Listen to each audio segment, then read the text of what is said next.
I'm really happy for our guys that they found a way to get out a win.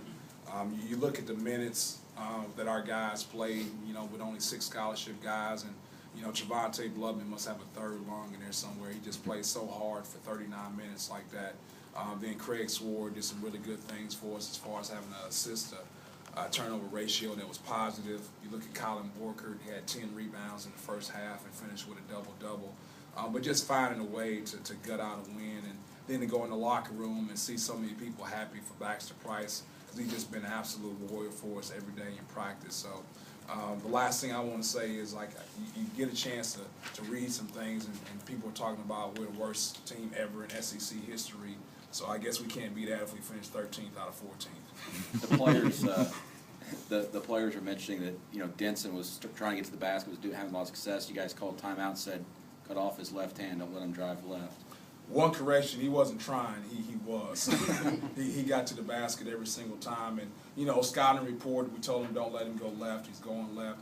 He was coming off a pin down screen and just turning the corner and really causing problems for us defensively. So we made a couple of adjustments as far as like trying to take that away from him on the catch. But he went right, one time and had a turnover there on the baseline.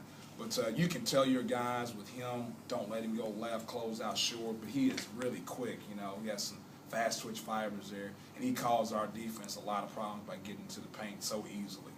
Borkert and Sword both had great games, obviously, but Sword, kept the turnovers down, made some shots and hit the free throws, even though he had been struggling at the line there.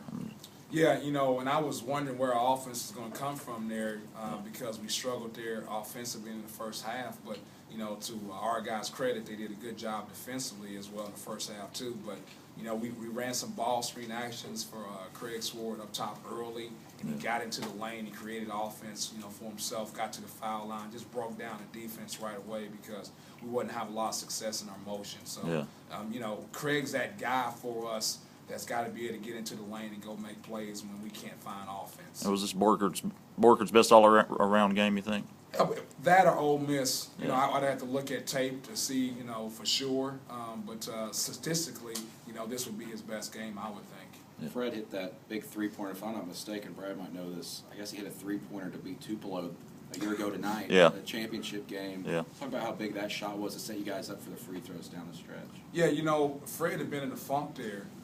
Really wasn't playing well, not just on the offensive end, but the defensive end too. Kind of just was in a funk, had his head down, really wasn't into it, wasn't bringing energy. And so for him to find a way to climb out of that funk that he was in and hit those 2 big threes for us were huge. And once he did that, he started to bring it defensively and did a pretty good job on Denson as far as like denying him from coming off that downscreen. So personally for Fred, it was good for him because he had been such a slump shooting the basketball. So for him to make those 2 big threes was good. But he's got to find a way to mature and bring that energy, when he's struggling too. And he found a way. I wish he'd do it earlier, but he found a way. Y'all struggled. Making plays that you make that shot with Fred, and then go to the other end, and Rock Bez comes out and blocks a three-pointer to take the lead back. Yeah, and then we almost couldn't get the basketball. It's crazy. We're in a advantage situation a lot of times in basketball, and I just want the guys to pick it up because I'm afraid they're going to turn it over or another loose ball or charge or something like that. So, our guys, we went through that 1-3-1 defense towards the end of the game there, and really were trying to deny Frankie Sullivan from getting the basketball.